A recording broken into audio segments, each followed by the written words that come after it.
Nous continuons l'interprétation des planètes et des jeux de transit dans le thème de Muriel Boll, comme nous l'avons précédemment commencé. Alors, je commencerai par vous dire qu'il faut s'appuyer ici pour cette grande affaire sur des planètes lentes.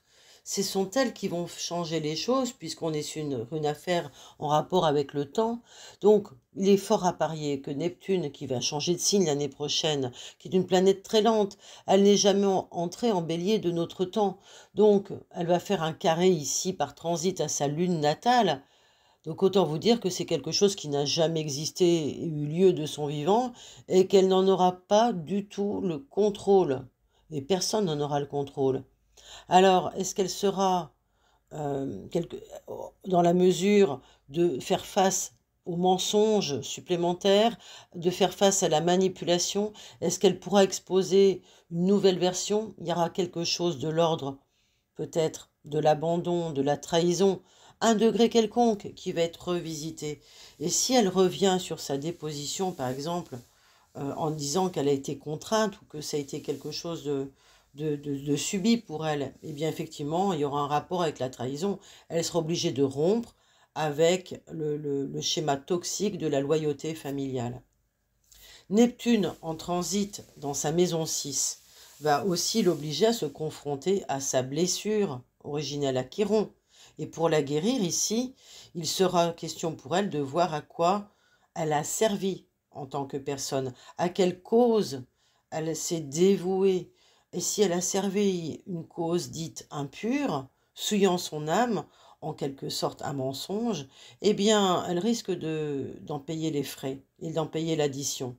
La maladie ou un risque de trahison plus grande pourrait prendre le pas, ou encore d'humiliation, que sais-je, de honte en tous les cas. C'est pourquoi elle a tout intérêt à prendre les choses en main du mieux qu'elle le peut pour pouvoir faire rétablir la vérité si elle peut le faire.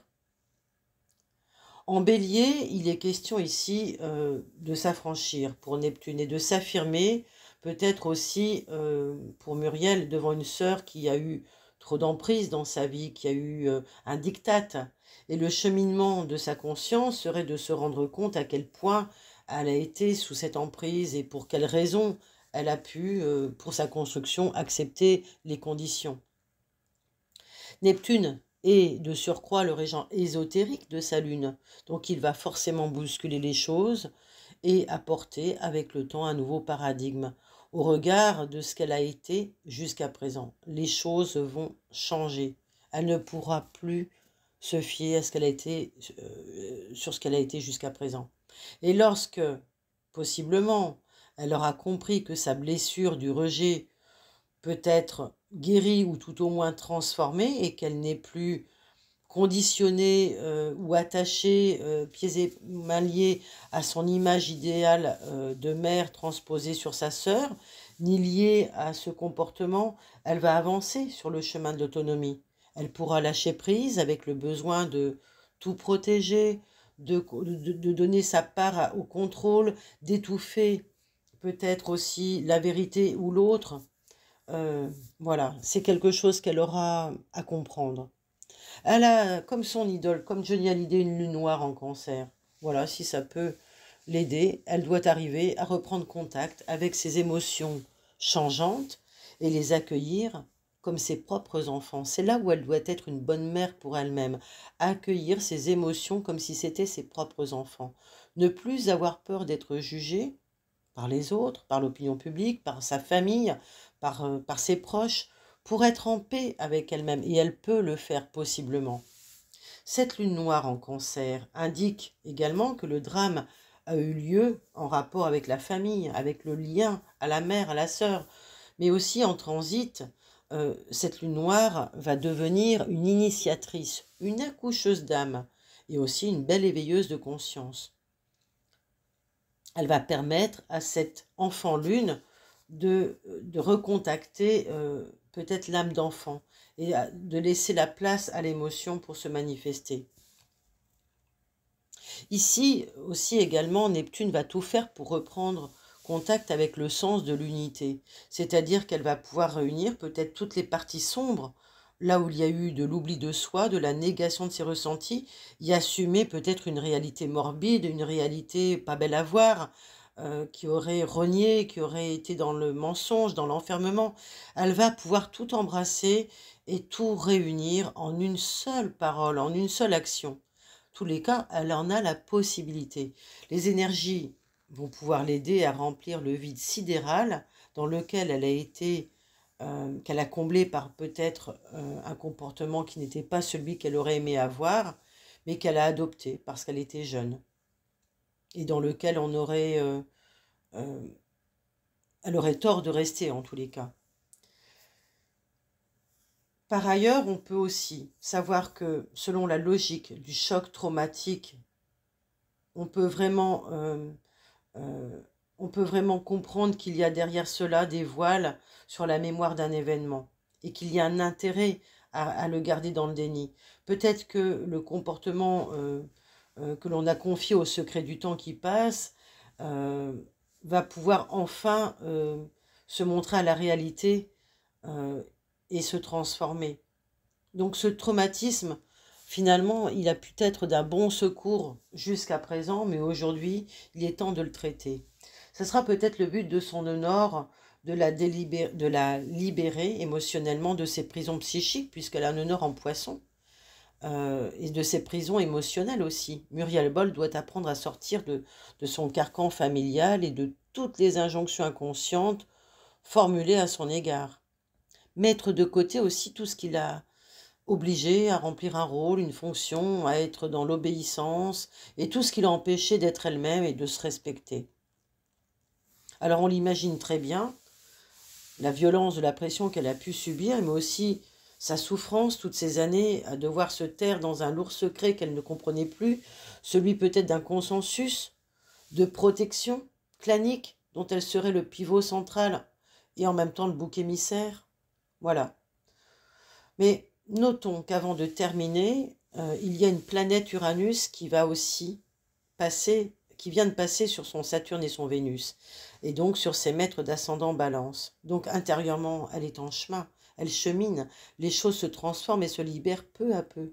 Elle ose déjà communiquer, elle se montre, elle ose enfin parler du poids de sa culpabilité, même si l'objet est dévoyé, même si elle évoque encore, les yeux pleins de larmes, la perte de son beau-frère, par sa faute. Cela montre à quel point elle se sent encore accusée d'être responsable de cette mort, comme si tout reposait sur elle. Mais nous l'avons vu, elle n'était qu'une enfant. Bernard Laroche était un adulte. Il n'y avait que des adultes autour d'elle d'ailleurs, à part ses petits frères et sœurs.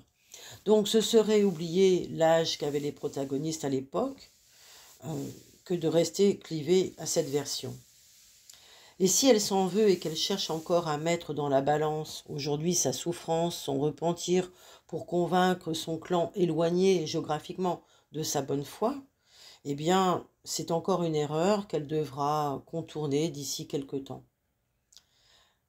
À côté de cela, on a sa sœur aînée qui paraît sur les plateaux de télévision beaucoup plus froide, dans le contrôle, dans l'assurance, sans spécial signe de bienveillance ou de pardon vis-à-vis de sa sœur, et qui est là pour faire redorer le blason de son feu mari que l'on a assassiné. Muriel, elle s'est construite en tant qu'adulte sur la version du lundi matin, en essayant de disculper tant bien que mal son beau-frère. Donc, dans le thème de Marie-Ange Boll, cela va nous aider de comparer et de faire un rapprochement avec les cartes du ciel pour comprendre la difficulté quand même dans la relation et le caractère des personnages. Et on pourra peut-être comprendre pourquoi il y a eu un fameux revirement de témoignages fatidique et en même temps aporétique. Alors, si Muriel arrive à survivre dans l'épreuve familiale en adoptant une version qui fait consensus, qui est la version qu'on lui demande d'adopter d'une part, elle est mineure. Et pour une gamine, ce n'est pas grave si elle change de version, parce que c'est les képis qu'on va accuser de maltraitance. Et puis pour une gamine, l'important c'est d'obéir à ses parents. Donc Uranus en taureau lui aura permis d'oser apparaître avec cette deuxième version, mais lorsqu'Uranus va faire son ingression en Gémeaux, il va repasser sur son Mercure, donc il va repasser sur ce qui était possiblement mensonger ou manquant de netteté. Il pourra donc changer la donne, possiblement. Il va intensifier aussi en même temps le conflit intérieur, l'intensité du drame et porter peut-être émotionnellement l'attention sur le non-dit, sur la parole qui tue et qui est tue. Et libérer possiblement en même temps la native d'une emprise sororale avec sa sœur aînée, comme si cela avait encore beaucoup de poids pour elle. Je pense que en tous les cas, nous n'aurons pas à attendre trop longtemps, 2 ans tout au plus, pour savoir si cela sera opératif ou pas. Et contre toute attente à ce jour, car rien n'indique que mes éléments avancés tiennent la route, je tiens quand même à préciser que la native, Muriel Boll, pourrait bien se servir d'événements leviers extérieurs à elle, avec le temps, pour l'amener à déconstruire sa personnalité, reconstruite au lendemain de la nouvelle version.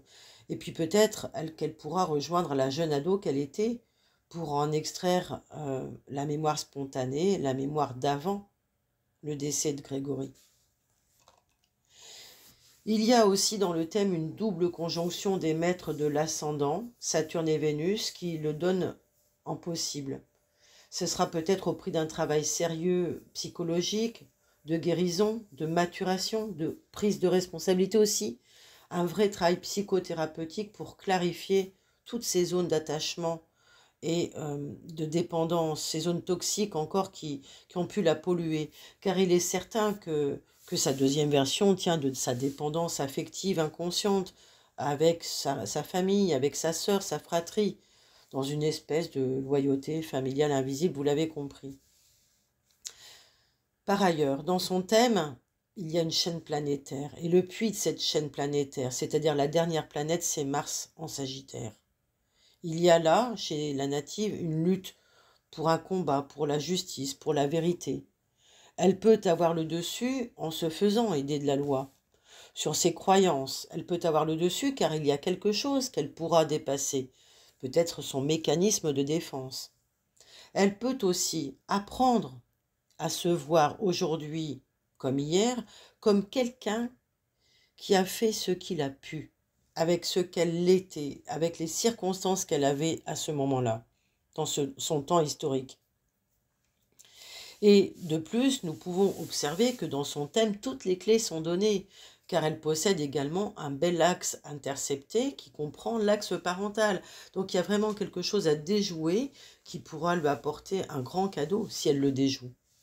Et là, il est question d'apprendre à s'affirmer pour devenir qui l'on est, dans l'authenticité.